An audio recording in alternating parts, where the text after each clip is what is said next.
ہم بات کر رہے تھے نبی کریم صلی اللہ علیہ وسلم کی اور صحابہ کرام رضی اللہ تعالیٰ عنہم کی کہ جب وہ جنگ سے واپس مدینہ آ گئے تب انہیں یہودیوں اور منافقوں کی سازشوں کا سامنا کرنا پڑا۔ منافقوں نے تو ان صحابہ کرام رضی اللہ تعالیٰ عنہم سے جو جنگ احد سے واپس آئے ان سے کہنا شروع کر دیا کہ اگر ہماری بات مان لی ہوتی تو آج تم اپنے رشتہ داروں کی موت اور مصیبتوں سے محفوظ رہتے۔ یہودیوں نے کہا نعوذ باللہ، محمد نبی ہی نہیں ہے بلکہ یہ تو چاہتا ہے کہ اس کی حکومت قائم ہو جائے۔ چنانچہ اس طرح کی باتیں یہ لوگ کرنے لگے۔ یہاں مدینے میں یہودی اور منافق تو وہاں مکے میں مشرکین اب بھی چین سے نہیں بیٹھے۔ اب ابو سفیان نے مکہ میں چند قریشیوں کے سامنے اس خواہش کا اظہار کیا کہ محمد کو چپکے سے اور فریب سے قتل کر دیا جائے، نعوذ باللہ، کیونکہ کھلم کھلا تو جنگیں ہوئیں لیکن یہ کافر محمد صلی اللہ علیہ وسلم کا کچھ بھی نہ بگاڑ سکے۔ اب انہوں نے یہ مشورہ کیا کہ کیوں نہ محمد کو فریب سے قتل کیا جائے، اس طریقے سے ہم اپنا بدلہ بھی چکا لیں گے اور کسی کو پتہ بھی نہیں چلے گا۔ چنانچہ اس سلسلے میں ایک عربی ابو سفیان کے مکان پر پہنچا اور کہا اگر آپ مجھے زیادہ راہ دیں تو میں جا کر محمد کو قتل کر دوں گا۔ نعوذ باللہ، میں یہ کام بخوبی کر سکتا ہوں اور میرے پاس ایک بہت عمدہ خنجر بھی ہے۔ یہ سن کر ابو سفیان خوش ہو گیا اور کہنے لگا تم ہی ہمارا مطلوب اور مقصود ہے، یعنی تمہارے ہی جیسے آدمی کی ہمیں ضرورت ہے۔ پھر ابو سفیان نے اس شخص کو سواری اور زاد راہ یعنی سفر کا خرچہ دے کر کہا یہ بات راز میں رہے، کیونکہ ہو سکتا ہے کہ محمد کو یہ بات کوئی پہنچا دے۔ اس پر عربی نے کہا کسی کو بھی نہیں پتہ چلے گا اور میں یہ کام بہت اچھی طرح سے کراؤں گا۔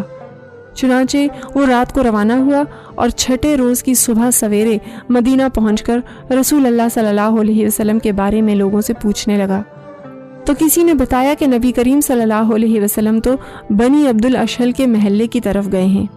وہ عربی بھی سواری سمیت اسی جگہ پہنچ گیا اور سواری باندھ کر نبی کریم صلی اللہ علیہ وسلم کی طرف چل دیا۔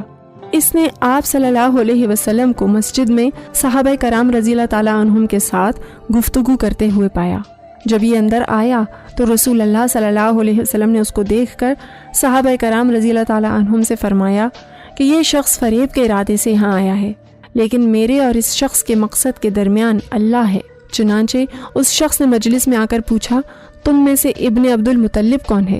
یہ سن کر رسول اللہ صلی اللہ علیہ وسلم نے فرمایا میں ہوں ابن عبد المطلب۔ یہ سن کر وہ آپ صلی اللہ علیہ وسلم کی طرف ایسے جھک گیا جیسے وہ آپ صلی اللہ علیہ وسلم سے کوئی راز کی بات کرنا چاہتا ہو۔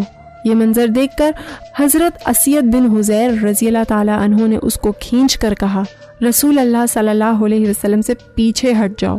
اس شخص کے تہبند کا دامن کھینچا گیا تو معلوم ہوا کہ اس کے پاس خنجر ہے۔ حضرت اسید بن حذیر رضی اللہ تعالیٰ عنہ نے بتایا یا رسول اللہ صلی اللہ علیہ وسلم یہ شخص فریب کار اور دغاباز ہے۔ چنانچہ اس شخص نے ندامت اور شرمندگی سے عرض کیا اے محمد معافی۔ حضرت اسید نے اسے گریبان سے پکڑ لیا تو رسول اللہ صلی اللہ علیہ وسلم نے پوچھا سچ بتاؤ تم کون ہو اور یہاں کیوں آئے ہو؟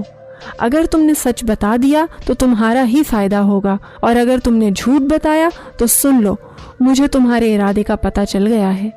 یہ سن کر اس شخص نے کہا کیا مجھے امان ہے؟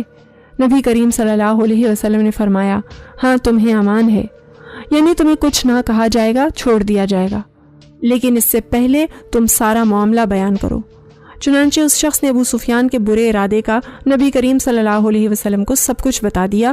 اس کے بعد آپ صلی اللہ علیہ وسلم نے اس شخص کو اسید بن حذیر رضی اللہ تعالیٰ عنہ کے سپرد کر دیا۔ جب یہ دوسرے روز آیا تو آپ صلی اللہ علیہ وسلم نے فرمایا تم امن و امان میں ہو، جہاں چاہے جا سکتے ہو، لیکن ایک بات ہے جو اس سے بھی بہتر ہے۔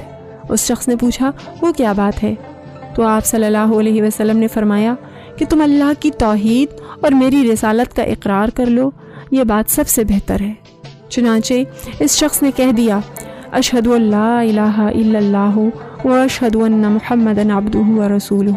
پھر اس شخص نے کہا اے محمد میرے دل میں لوگوں سے ڈر یا خوف نہ تھا کہ جس کی وجہ سے میں ایمان لایا، بلکہ آپ صلی اللہ علیہ وسلم کو دیکھتے ہی میں حواس باختہ ہو گیا تھا اور میرے ارادے کو کوئی نہ جانتا تھا اور آپ صلی اللہ علیہ وسلم میرے ارادے کو بھی جان گئے۔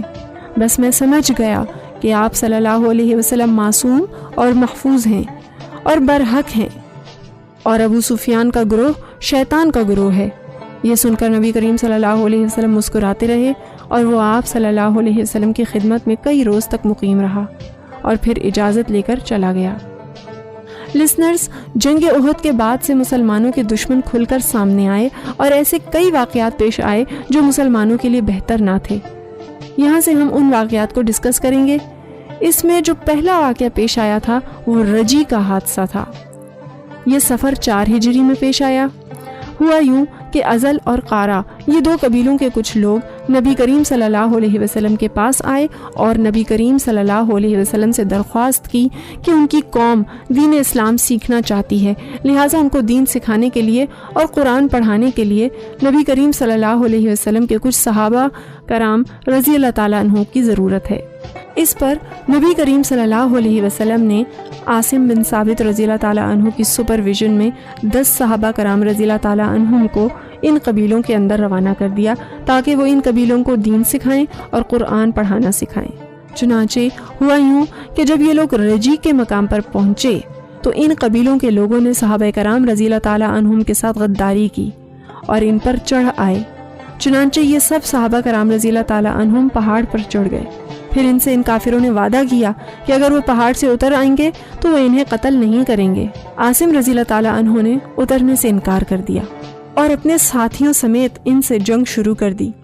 اس طرح سے 7 صحابہ کرام رضی اللہ تعالیٰ عنہم شہید ہو گئے اور 3 باقی رہ گئے۔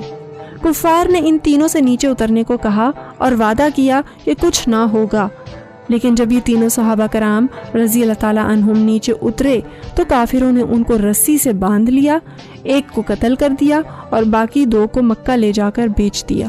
وہاں مکہ میں ان دونوں صحابہ کرام رضی اللہ تعالیٰ عنہم کو کچھ عرصہ قید رکھا گیا اور پھر ان کو شہید کر دیا گیا۔ اسی حادثے کے ساتھ ساتھ ایک اور واقعہ پیش آیا اور وہ تھا بئر معونہ کی لڑائی، اور یہ بئر معونہ کا واقعہ رجی کے واقعے سے بھی زیادہ افسوسناک تھا۔ یہ واقعہ بھی سفر 4 ہجری میں پیش آیا۔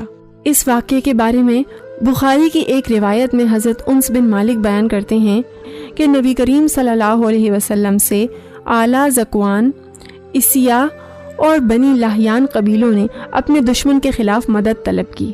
آپ صلی اللہ علیہ وسلم نے ان کی مدد کے لیے 70 انصاریوں کو روانہ کیا، جس کو قاری کہا جاتا ہے۔ یہ دن کو لکڑیاں جمع کر کے فروخت کرتے تھے اور اپنا گزارا کرتے تھے اور رات کو عبادت کرتے تھے۔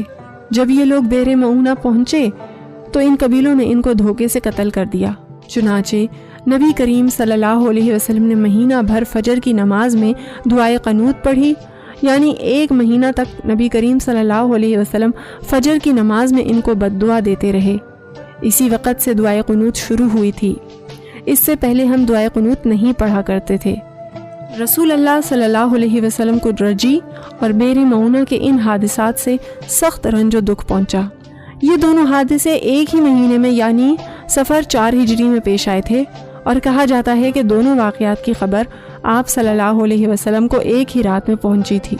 آپ صلی اللہ علیہ وسلم نے ان صحابہ کرام رضی اللہ تعالیٰ عنہم کے قاتلوں پر 30 روز تک نماز فجر میں بد دعا کی، یہاں تک کہ اللہ نے ان شہداء کی طرف سے یہ پیغام نازل کیا کہ ہماری قوم کو ہماری طرف سے یہ بات پہنچا دو کہ ہم اپنے رب سے ملے تو وہ ہم سے راضی ہے اور ہم اس سے راضی ہیں۔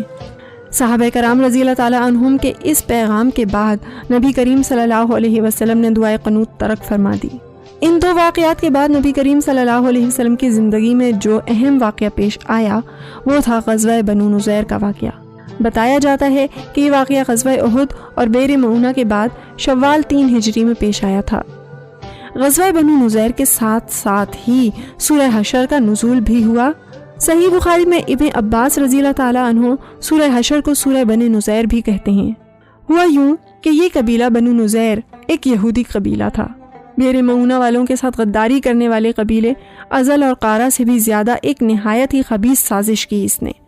مدینے کے اطراف میں یہودیوں کے 3 قبیلے بنو نذیر، بنو قینقاع اور بنو قریظہ آباد تھے، جو مسلمانوں کے خلاف اکثر و بیشتر سازشیں کیا ہی کرتے تھے۔